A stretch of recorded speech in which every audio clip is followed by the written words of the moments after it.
I was lucky enough to spend time with him in Puerto Rico, along with Jeff Bridges, Ewan McGregor, Kevin Spacey, and George Clooney, working on the film The Men Who Stare at Goats. Please welcome Jon Ronson. So I wrote this book, The Men Who Stare at Goats, and then 5 years later it became a film. And the day they started shooting, instead of being happy, I was really depressed. I was sitting in this tiny room in Islington, and I was looking at the paparazzi photographs of George Clooney in Puerto Rico, and I thought, they are having unimaginable fun. And I'm sitting here like an idiot. It's like I'm the party planner, and I don't get to go to the party. So I phoned up the film people, and I said, can I come and visit the set?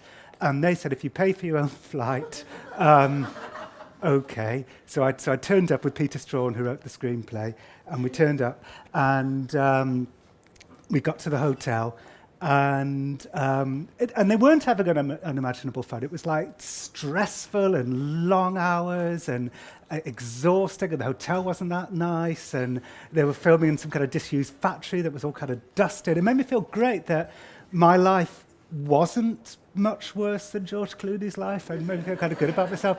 And on the first night, somebody said to me, the most exciting day of your life is your first day on a Hollywood film set, and the most boring day of your life is your second. And that's how it turned out. So I spent one day on the set, and I was like, oh, God, the author's here. And then the next day we went to the set, and everyone was like, what's the author still doing here?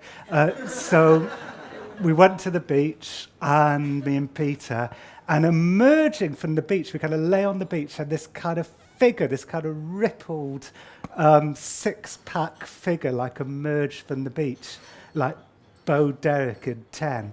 And it was Hamish. And honestly, it was a beautiful sight. And Hamish at the time was working with, still is, right, working with Kevin Spacey. And so that's how he ended up being there. And then the film came out. I was invited to the premiere. You've never been truly ignored until 100 photographers have ignored you on a red carpet at your own premiere.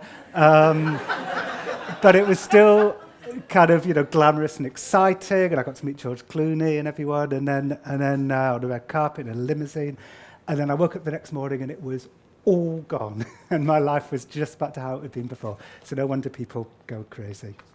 I thought I'd read, I know this is film-based, so I thought I'd read a story from one of my books, which is both a little bit about the Men Who Stare at Goats, but also it's kind of, I thought this was appropriate because it was somebody who found himself living a life that was an exact parallel of a famous movie plot. So I thought I'd read from this. It started, I was at a friend's house, and she had on her shelf a copy of the DSM manual. Do people know the DSM manual? It's the Manual of Mental Disorders.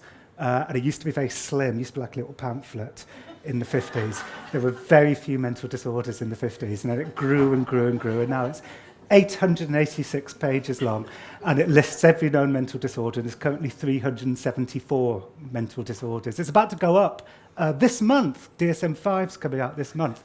And so it's about to go up from 374. They're taking out Asperger's, so that's down to 373, but they're putting in binge eating disorder, bereavement disorder, so being bereaved is now a disorder, disruptive mood dysregulation disorder, which is teenage kids having tantrums.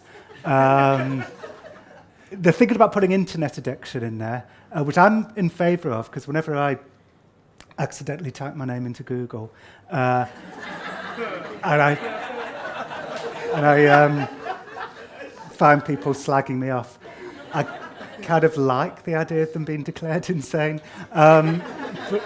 So actually it's going to go up. It's going to be up to, I think, 400. And actually somebody has said, an anti-DSM person has worked out that when DSM-5 comes out, more than 50% of us will be diagnosable as having disorders. So being not normal will be the new normal. Anyway, I was leafing through this book, DSM-4, wondering if I had any mental disorders, and it turns out that I've got 12.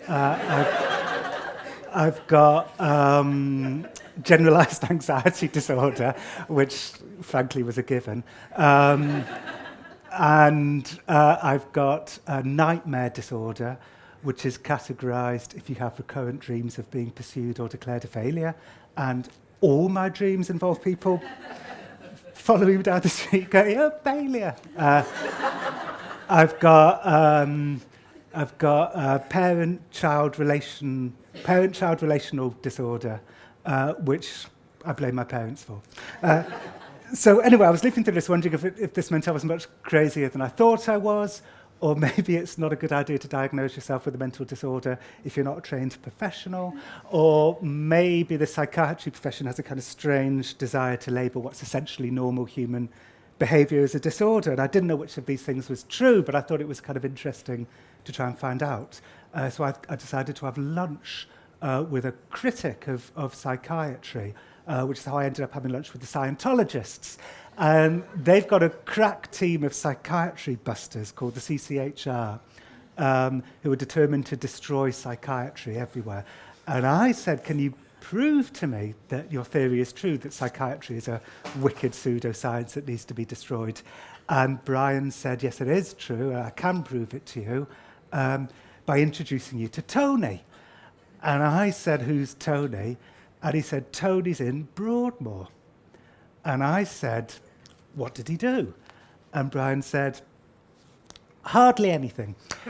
He said he beat someone up or something, but that's not the point. The point is he faked madness to get out of a prison sentence, and now he's stuck in Broadmoor. He's a real-life Randall McMurphy from One Flew Over the Cuckoo's Nest. He's the real thing living today. He's stuck in Broadmoor. Nobody will believe he's sane. The more he tries to convince people he's sane, the more they take it as evidence that he's crazy. Do you want us to get you into Broadmoor to meet Tony? So I said, "Yes, please." So I'm going to read a little bit from the Psychopath Test, what happened when I went to Broadmoor. I got the train there. I began to yawn uncontrollably around Kempton Park, which is what dogs also do when anxious. And then I got to Broadmoor and Brian met me, and we were taken through high security, gate after gate after gate, into the wellness centre, which is where you get to meet the patients. And it's like a giant travelling, all calming colours, peach and pine, and the only bold colours were the reds of the panic buttons. And the patients started drifting in, and they were all quite overweight and wearing sweatpants. And Brian whispered to me, "They're medicated," which to the Scientologist is like the worst evil in the world, and I'm thinking it's presumably a good idea. And then Brian said, "Here's Tony." And a man was walking towards me, and he wasn't overweight. He was in excellent physical shape, and he wasn't wearing sweatpants. He was wearing a pinstripe suit, and it was evidently the outfit of somebody who wanted to convince me that he was very sane. So he sat down, and I said, is it true that you faked your way in here?" And he said, "Yeah, absolutely." He said, "I beat someone up when I was 17 in Reading, and I was on remand, and my cellmate said to me, 'Look, you're looking at 5 to 7 years. What you have to do is fake madness. Tell him you're mad. You'll get sent to some cushy hospital. Nurses will bring you pizzas. You'll have your own PlayStation." He said, "So I decided to give it a go." So I said, "How?" And he said, "Well, I'd just seen this film called Crash, in which people get sexual pleasure from crashing cars into walls. So I asked to see the prison psychiatrist, and I said, I get sexual pleasure from crashing cars into walls.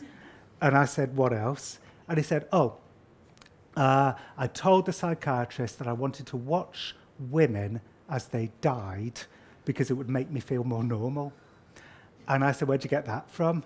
And he said, from a biography of Ted Bundy that they had in the prison library. He said, anyway, I faked madness too well, and they didn't send me to some cushy hospital, they sent me to Broadmoor.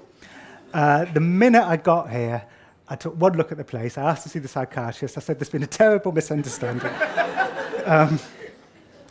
I said, how long have you been here for? He said, well, if I'd just gone to prison for my crime, I'd have got 5 to 7 years. I've been in Broadmoor for 12 years.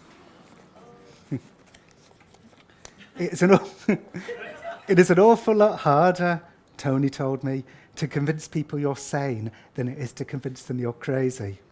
I thought the best way to seem normal, he said, would be to talk to people normally about normal things like football and what's on TV. I subscribe to New Scientist. I like reading about scientific breakthroughs. One time they had an article about how the US Army was training bumblebees to sniff out explosives. So I said to a nurse, "Did you know that the US Army is training bumblebees to..." Later, when I read my medical notes, I saw they'd written, "Thinks bees can sniff out explosives." I remember thinking when he told me that it was probably a good idea that I didn't meet any psychiatrists when I was writing The Men Who Stare at Goats, which is full of that stuff. For people who don't know, it's a story of... I was in Hawaii, and I met a soldier called Glenn Wheaton, who said he was part of a secret project called Project Jedi. And I said, "What's Project Jedi?" And he said it was a series of levels. And I said, "What was level 1?" He said, "Level 1 was observation. You walk into a room, how many chairs are in the room? The super soldier would just know." And I said, "What was level 2?" And he said, "Level 2 was intuition. You're at a fork in the road. Do you go left? Do you go right? You go right." And I said, "What was level 3?" He said, "Level 3 was invisibility." And I said, "That's quite a leap from level 2." I said, "What, actual invisibility?" And he said, "At first, but after a while, we adapted it to just trying to find a way of not being seen." So I said, "I like camouflage." I go, "No." He said, "Level 4 was we had a master sergeant that could stop the heart of a goat just by wanting it to stop." And I said, "Did you ever manage it?" And he said, "One time, but his heart got damaged in the process." And I said, "What, was the goat psychically fighting back?" And he said, "No, the goat didn't stand a chance." He said, "It's what's known in paranormal circles as sympathetic injury." He said one time they had 30 goats in a room, and they all staring at goat number 16, and goat number 17 fell over. Which I guess is collateral damage. "When you decided to wear pinstripe to meet me," I said, "did you realise the look could go either way?" "Yes," said Tony, "but I thought I'd take my chances. Plus, most of the patients here are disgusting slobs who don't wash or change their clothes for weeks on end, and I like to dress well." Tony said that he didn't like to hang around with the other patients. He said he had the Stockwell Strangler on one side of him and the Tiptoe Through the Tulips rapist on the other side of him.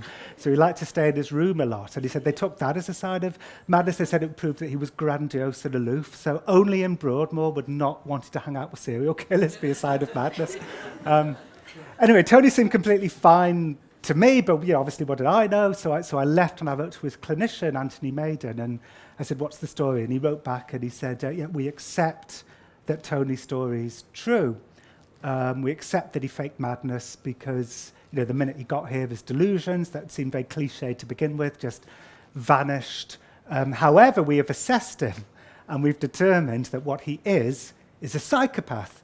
And in fact, faking madness is exactly the kind of cunning and manipulative act of a psychopath that's on the checklist, cunning manipulative." And another clinician said to me, "The pinstripe suit, classic psychopath, speaks to items 1 and 2 on the checklist: glibness, superficial charm, and grandiose sense of self-worth." So I write a lot about Tony in the Psychopath Test. In the end, he started calling me, and I didn't take his calls because I'd been told he was a psychopath, which sounded terrible. And but finally, I took his call, and he said, "Why have you been, not answering me?" And I said, "Well, because they say that you're a psychopath." And he said, "I'm not a psychopath." He said, "And in fact, trying to prove you're not a psychopath is even harder than trying to prove you're not mentally ill, because one of the items on the checklist is a lack of remorse, but another item on the checklist is cunning manipulative. So if you say you feel terrible remorse for your crime, they say typically of the psychopath to cunningly say he feels remorse when he doesn't." He said it's like witchcraft. They turn everything upside down. He said, "Anyway, I've got a tribunal coming up. Do you want to come to it?" So I said, "Okay." So I went to his tribunal. By now, he'd been in Broadmoor for 14 years. And at the tribunal, they let him go, because they decided that scoring high on a checklist wasn't, reason enough. Because the main point on the checklist is it all points to a higher than average recidivism rate. I think the average for a non-psychopath criminal, I can't remember the exact figure, but it's like sort of 25% or something reoffending rate. But for people who score high on the psychopath checklist, it's 60%. But they decided, rightly in my opinion, that you can't keep somebody locked up because of something that they may or may not do in the future. So they let them go. So out in the corridor, he said to me, "You know what, John?" He said, "Everybody's a little bit psychopathic." He said, "You are, I am." Well, obviously I am. So I said, "Well, what are you going to do now?" And he said, "Oh, well, there's this woman in Belgium that I fancy, but she's married, so I'm going to have to get them split up. But you know what they say about us, we're manipulative." So Tony then vanished into the English countryside. And on that note, just say thank you very much.